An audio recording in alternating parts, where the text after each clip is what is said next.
Atila here. Welcome to part 2 of me talking about Heartstopper Forever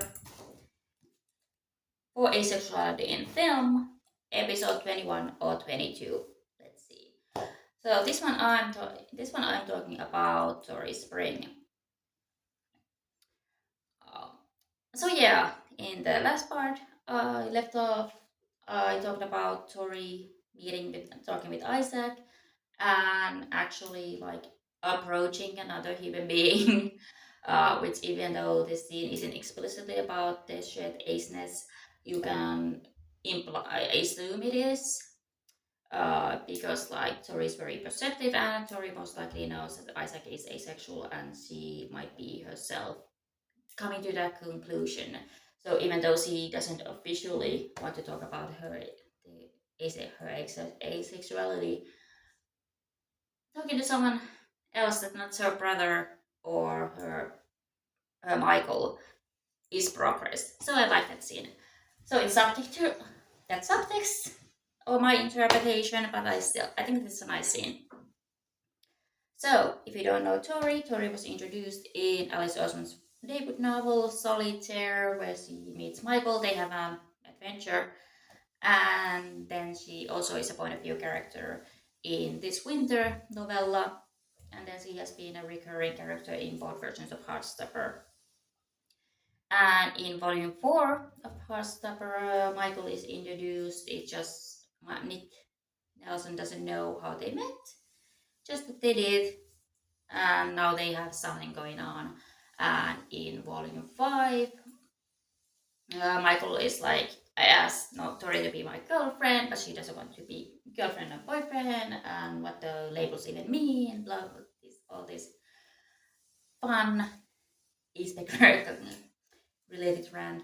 And then Tori comes out to Charlie as asexual at the end of volume 5, which in the TV show would have been 3-8, but that scene did not contain Tori's coming out in the TV series. And I have complicated feelings about that. Like, I was looking forward to seeing that scene, but considering that they only introduced Michael in at the end of episode 3-5, and he wasn't the rest of the season, but it still wasn't that much time, so I think it makes sense to postpone the coming out. And so we get the coming out scene in this movie in Heartstopper. Tori explicitly tells Charlie that he's asexual during the winter section. Was it spring? Maybe it was spring section.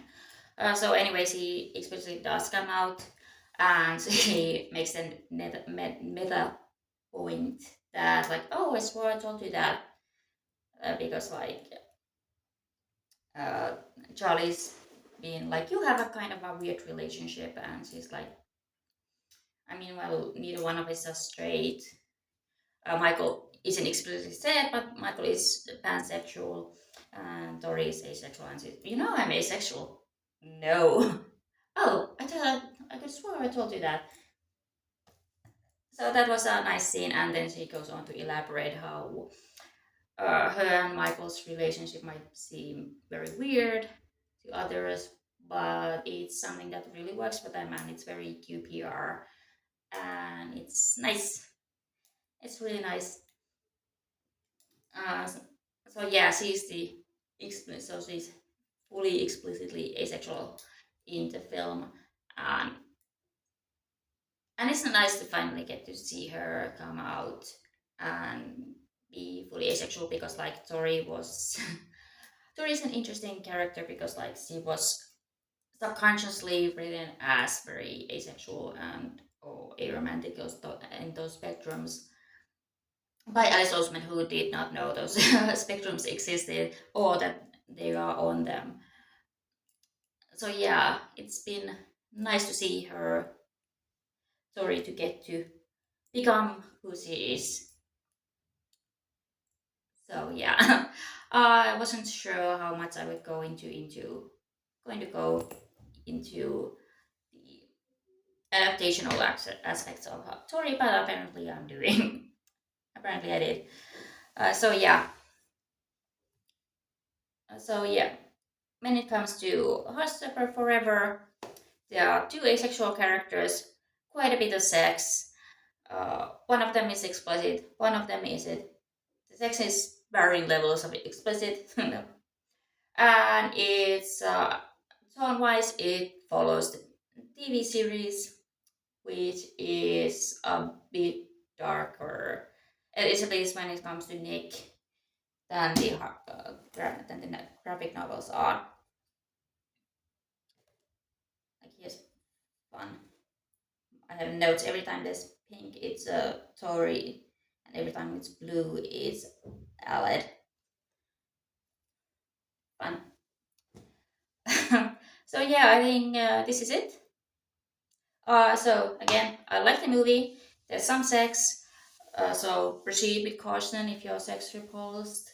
Isaac gets to have his happy ending of becoming a potentially becoming a writer, and he's still included with his friends.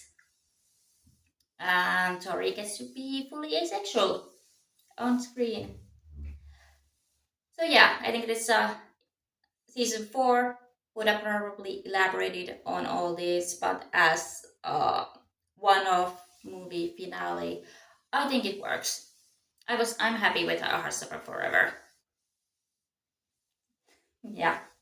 So bye. I'm not sure how I'm gonna publish this. If I'm gonna one at a time or at the same time, or if I'm gonna wait to maybe try to actually do the other movie I meant to do for episode 21. But we'll see. You will see once this out. So, bye.